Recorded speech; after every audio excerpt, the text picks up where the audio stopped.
Primeira parte. Salmos 35. Ao anoitecer pode vir o choro. Capítulo 1. Convite aos lugares altos. Esta é a história de como Grande Medrosa se libertou de sua família Temores e acompanhou o pastor para os lugares altos, onde o perfeito amor lança fora todo o medo. Por vários anos, a jovem havia estado a serviço do pastor-chefe, cujos rebanhos eram apacentados no Vale da Humilhação. Ela vivia na Vila da Grande Apreensão, num tranquilo chalé branco, em companhia de Misericórdia e Paz, suas amigas e companheiras de trabalho. Embora ela amasse seu trabalho, desejasse intensamente agradar ao pastor, algumas vezes se sentisse feliz, ela estava consciente de que diversas coisas prejudicavam o desempenho do seu trabalho, causando-lhe angústia secreta e até humilhação. Em primeiro lugar, ela era aleijada dos pés. Estes eram tão deformados que a obrigavam a tropeçar e a manquejar durante seu trabalho. Seu rosto, desfigurado pela boca torta e inexpressiva, dificultava-lhe a fala. Grande Medrosa sabia que esses repugnantes defeitos poderiam ser a causa do assombro e das ofensas de muitos daqueles que sabiam que ela estava a serviço do grande pastor. Com toda a força do coração, ela desejava livrar-se completamente dessas deficiências e tornar-se bela, graciosa, forte, como tantos outros que trabalhavam com o pastor. Mas ela temia a possibilidade de nunca se libertar dos seus defeitos físicos, portanto, prejudicando o seu serviço. Havia ainda outra grande dificuldade na sua vida. Ela pertencia à família Temores e seus parentes estavam espalhados por todo o vale. Era difícil livrar-se deles. Como órfã, ela fora deixada sob a responsabilidade da tia sombria agourenta, que morava com suas duas filhas, desanimada e rancorosa, e com o filho covardia, que habitualmente perseguia e atormentava de modo terrível a pobre prima.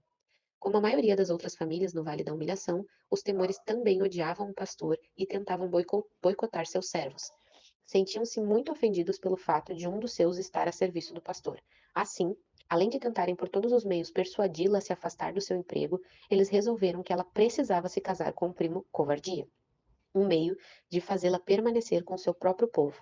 Se ela rejeitasse essa proposta, o casamento seria realizado à força. Pobre grande medrosa, esmagada sob o horror do pensamento e sempre atemorizada diante dos seus parentes, não sabia como resistir aos intentos deles. Ela simplesmente sentou-se acovardada diante deles, repetindo sempre que nada a faria casar com covardia, embora não conseguisse fugir da presença da sua família. Era quase noite quando a família finalmente dispensou a jovem, ao final de uma infeliz e demorada reunião. Com um suspiro de alívio, ela se lembrou de que o pastor deveria estar guiando seus rebanhos no lugar de sempre, onde eles iam beber num lago, ao lado de uma queda d'água, fora dos limites da vila. Grande Medrosa costumava ir todas as manhãs a esse lugar encontrar o pastor, a fim de receber dele as ordens para o seu dia. À tardinha, ela voltava a fim de relatar o dia de trabalho. Era hora de ir ao encontro dele na margem do lago. Por certo, ele a ajudaria, impedindo que seus parentes a afastassem dele, e o livraria da escravidão de um casamento com um primo covardia. Ainda trêmula de medo e sem parar nem mesmo para enxugar suas lágrimas, ela fechou a porta do chalé e correu em direção ao lago. A luz tranquila do crepúsculo enchia o vale da humilhação com os últimos raios dourados. Enquanto ela deixava a vila e atravessava os campos, além do rio, as montanhas que circundavam o leste do vale erguiam-se como trincheiras, ao passo que belas e misteriosas sombras cobriam seus profundos desfiladeiros. Naquela calma tarde tão cheia de paz, lá se foi a pobre e assustada grande medrosa ao lago onde o pastor a esperava. Ela lhe contou seu drama. O que farei? Exclamou ao terminar o relato. Como fugir? Eles não podem forçar-me um casamento com meu primo covardia, podem? E um grito assustado escapou-lhe ao pensar em tal matrimônio. Se o fato de eu ser a grande medrosa já é horrível, só em pensar em me tornar a senhora covardia pelo resto da vida, sem uma chance de escapar desse grande tormento, está além das minhas forças. Não se assuste, não se atemorize, disse o pastor com ternura. Você está a meu serviço, e se confiar inteiramente em mim, eles não poderão forçá-la a nenhum tipo de aliança. Mas você nunca deveria ter recebido seus parentes temores no seu chalé. Eles são inimigos do rei a quem você serve. Eu sei, exclamou ela. Mas acontece que sempre que eu encontro qualquer um dos meus parentes, sinto que perco minhas forças e não serei capaz de vencê-los. Enquanto eu morar no vale, não poderei me livrar deles. Eles estão em toda parte, e agora que planejam me dominar, não tenho coragem nem de sair da minha casinha com medo de ser raptada. Enquanto ela falava, ergui os olhos aos picos das montanhas, lindamente iluminados pelo pôr do sol, além do vale. Então ela exclamou: ah, se eu pudesse fugir deste vale da humilhação e habitar nos lugares altos, completamente fora do alcance de todos os temores e de outros parentes meus. Nem bem acabara de falar essas palavras, seu completo espanto tomou e o pastor disse: Tenho esperado tanto tempo por essa sugestão sua. Seria mesmo melhor que deixasse o vale e fosse para os lugares altos, o lugar onde eu mesmo desejo te levar. Os declives mais baixos daquelas montanhas que você avista do outro lado do rio são os limites, as fronteiras do reino de meu pai, o reino do amor. Temores de qualquer espécie não podem morar lá, pois o perfeito amor lança fora o medo e tudo que o atormenta. Ela o olhou, maravilhada. Ir para os lugares altos? Exclamou. Morar lá? Ah, se eu pudesse! Por meses e meses esse desejo tem me perseguido. Penso nisso dia e noite. É um sonho impossível. Eu nunca chegaria lá. Sou aleijada. Olhou para os seus pés deformados enquanto falava. Seus olhos se encheram de lágrimas. Estas montanhas são perigosas e íngremes. Contaram-me que só gazelas e corças podem caminhar a salvo por elas. Disse o pastor: é bem verdade que o caminho para os lugares altos é difícil e perigoso. Tem de ser assim, a fim de impedir que qualquer inimigo do amor possa subir e invadir o reino. Nada que seja defeituoso ou imperfeito pode chegar lá. Além disso, os habitantes dos lugares altos necessitam possuir pés de corça. Eu mesmo os tenho, acrescentou ele com um sorriso, e como servo novo ou cabrito montês, eu posso ir saltitante pelas montanhas prazerosamente com maior facilidade. Mas eu poderia tomar os seus pés como os da corça também. Eu poderia guiá-la aos lugares altos. Então você me serviria de modo mais completo, sem contar que estaria fora do alcance dos seus inimigos.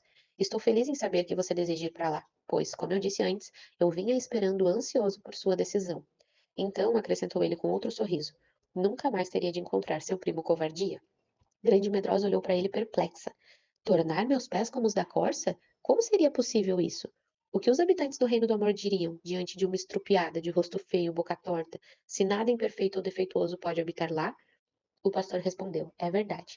Você terá de ser transformada antes de habitar no reino do amor. Mas se quiser ir comigo, prometo ajudá-la a desenvolver pés de corça. Lá em cima, nas montanhas, próximo do verdadeiro reino, o ar é puro, revigorante, fortalece o corpo.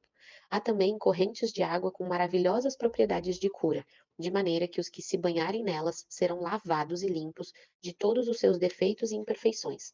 Mas há outra coisa que devo de lhe dizer. Não somente você terá pés como os da corça, como também receberá outro nome. Seria impossível uma grande medrosa entrar no reino do amor, bem assim como a qualquer outro membro da família Temores. Você deseja ser completamente transformada? Deseja ser igual ao novo nome que receberá ao se tornar uma cidadã do reino do amor?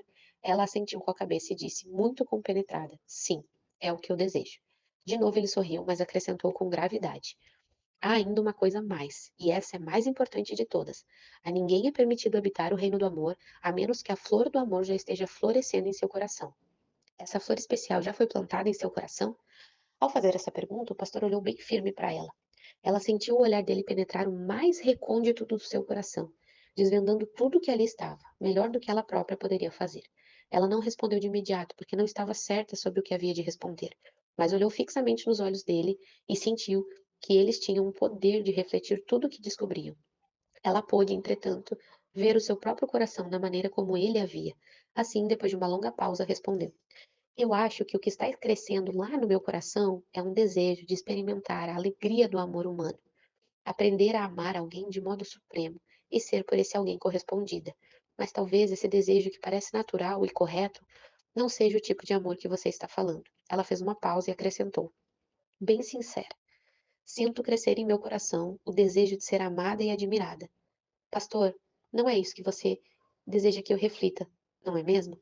Então, você deixa que eu plante a semente do verdadeiro amor no seu coração? Perguntou o pastor. Levará algum tempo até que você veja desenvolver os pés de corça e possa subir aos lugares altos. Se eu colocar a semente em seu coração agora, ela estará pronta para florescer na ocasião em que você vai chegar. Ela se encolheu assustada. Estou com medo, disse. Eu aprendi que se realmente amamos alguém, damos a esse alguém o poder de nos magoar e nos ferir, de modo que ninguém mais possa fazer. É verdade, concordou o pastor. Amar significa colocar-se sob o poder da pessoa amada e tornar-se vulnerável à dor. Você tem um medo terrível da dor, não tem? Ela respondeu que sim, angustiada. Constrangida, disse: tenho muito medo da dor. Disse o pastor bem calmo, mas o amar é uma felicidade. É uma felicidade mesmo não sendo correspondido. Haverá sofrimento, é verdade, mas para o amor isso não importa. Grande Medrosa sentiu de repente que o pastor possuía os mais pacientes olhos que ela já tinha visto. Ao mesmo tempo havia algo nele que lhe feria o coração, apesar de não saber o porquê. Ela se encolheu de novo e, cheia de medo, disse muito rápido, pois de algum modo se envergonhava de dizê-lo. Eu nunca ousaria amar a menos que tivesse certeza de receber um amor em troca. Se eu deixar que plante a semente do amor em meu coração, me promete que serei amada? Eu não suportaria se fosse de outra maneira. O sorriso dele foi tão gentil e bondoso como nunca antes, que mesmo assim, mais uma vez, pela mesma razão, ela sentiu uma profunda dor no seu coração. Sim, ele respondeu, prometo que quando a planta do amor puder florescer em seu coração e você estiver pronta para receber um novo nome, o seu amor será correspondido. A alegria passou todo o corpo dela, dos pés à cabeça. Era tão maravilhoso acreditar que quando a promessa vinha do próprio pastor era fácil acreditar. Uma coisa estava certa, ele não podia mentir. Por favor, plante o amor em meu coração agora, disse ela. Pobre almazinha. Ela era ainda grande e medrosa, e quando lhe prometia a maior coisa do mundo, ela estava assustada. O pastor levou a mão no peito e arrancou algo que estendeu na direção dela. Aqui está a semente do amor.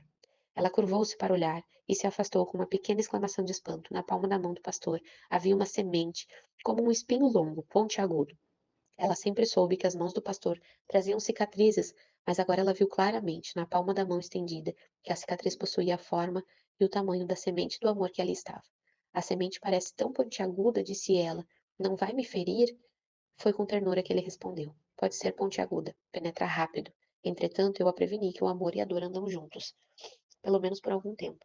Se conhecer o amor forçosamente, conhecerá também a dor. Grande Medrosa olhou mais uma vez para o espinho e se afastou. Depois, olhou para o rosto do pastor e repetiu para si mesma: quando a planta do amor estiver prestes a florescer em seu coração, seu amor será correspondido. Uma nova e estranha coragem lhe inundou o ser. Ela se adiantou e disse: por favor, plante a semente no meu coração. Um grande sorriso iluminou o rosto do pastor, que disse: agora você será capaz de me acompanhar aos lugares altos e ser uma cidadã do reino de meu pai. Então ele introduziu o espinho no coração dela. Foi mesmo como ele havia dito. Uma dor aguda, porém rápida, seguida de uma sensação agridoce, em que a doçura era maior. Ela se lembrou das palavras do pastor. Amar é uma felicidade. E de repente não sentiu mais medo algum. Obrigada, muito obrigada, exclamou, ajoelhando-se aos pés do pastor. Como é bom, o quão paciente o Senhor é. Ninguém há no mundo tão bom e generoso como tu, pastor. Me guie às montanhas, eu creio que fará meus pés como os da corça. Confio que me levará. Estou ainda mais contente, disse o pastor. Agora você realmente age como quem vai receber um novo nome. Mas há outra coisa que eu preciso lhe dizer. Eu mesma a levarei até o pé da montanha. A protegerei dos seus inimigos. Depois, duas companheiras especiais escolhidas por mim a guiarão e a ajudarão a cada passo nos lugares difíceis, quando seus pés só poderão cochear. Você não me verá o tempo todo. Como eu lhe disse, estarei andando pelas montanhas transpondo as colinas. E você, no começo, não estará apta a acompanhar-me e a permanecer comigo. Isso só acontecerá depois. Entretanto, lembre-se, tão logo alcance os aclives das montanhas, descobrirá um maravilhoso sistema de comunicação de ponta a ponta do reino do amor. Estarei pronto a ouvi-la sempre que desejar falar comigo.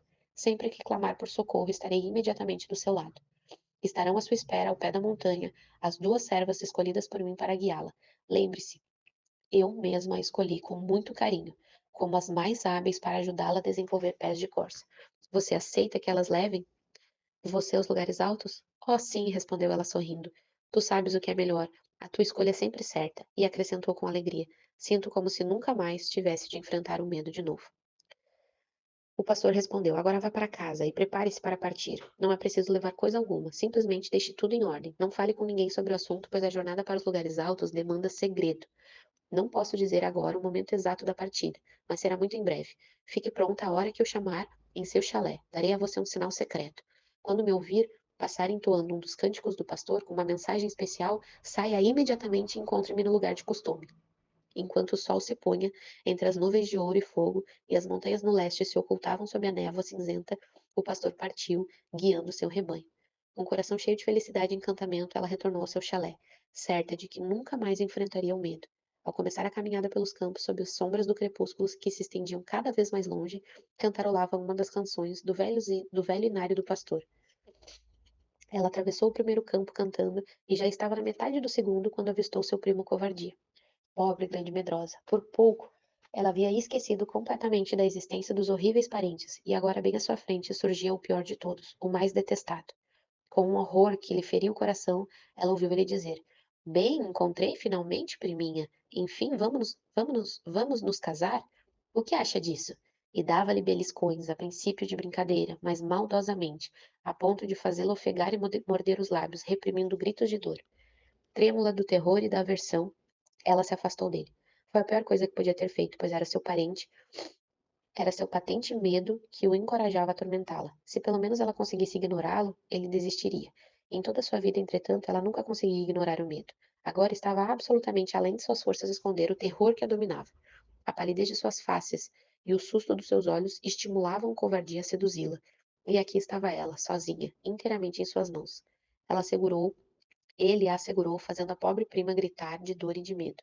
De repente, covardia soltou-a e fugiu numa desabalada carreira. O pastor se havia aproximado deles. Sua face austera e seus olhos faiscantes, com seu cajado e sua forte mão, foram mais do que suficientes para espantar o fanfarrão. Covardia, como um escorraçado patife, fugiu, sem destino para longe da vila, impulsionado por um só desejo: encontrar um lugar seguro. Grande Medrolha se acabou em lágrimas. Grande Medrosa se acabou em lágrimas.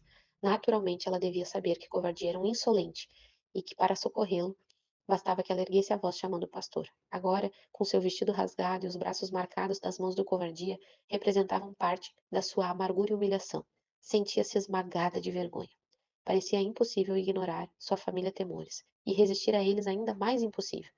Depois, sem olhar para eles, pôs-se a manquitolar penosamente em direção a seu chalé. Que adianta pensar nos lugares altos? Eu nunca chegarei lá. Uma simples visita de meu primo me faz olhar para trás. Segura em seu chalezinho, começou a sentir-se melhor. Enquanto tomava uma xícara de chá, a refeição da noite, sentiu-se de tal modo reconfortada que conseguiu recordar o ocorrido à beira do lago.